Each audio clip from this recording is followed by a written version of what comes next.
Il est vraiment important de guérir les traumas parce que Satan ne sait pas nous attaquer sans le trauma, hein. Il a besoin d'une fissure, il a besoin d'une blessure qui laisse alors rentrer la tristesse, le manque de pardon, la colère, euh, voilà, la peur.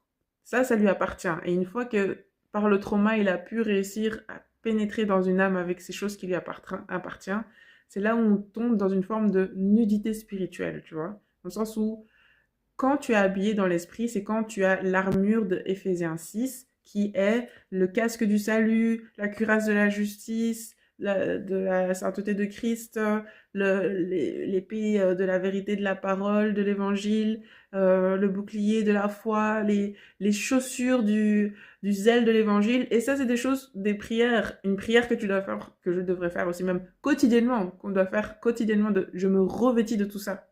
Et aussi demander à Dieu de renouveler notre pensée pour qu'on puisse rejeter des mensonges qui créent des comportements post-traumatiques, sans rentrer là-dedans maintenant.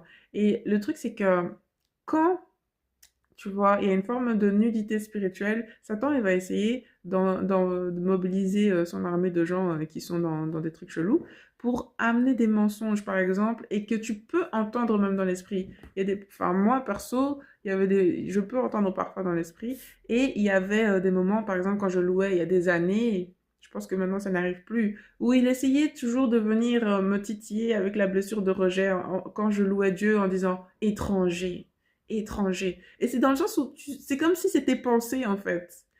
Et une fois, c'est arrivé à l'église et le pasteur, Dieu lui a fait dire que non, l'ennemi est en train de te dire que tu es un étranger, mais c'est faux. Tu es un enfant de Dieu. Ça, c'est une parole de connaissance. Quand Dieu te fait dire des choses pour quelqu'un, mais tu sais même pas c'est quoi le contexte.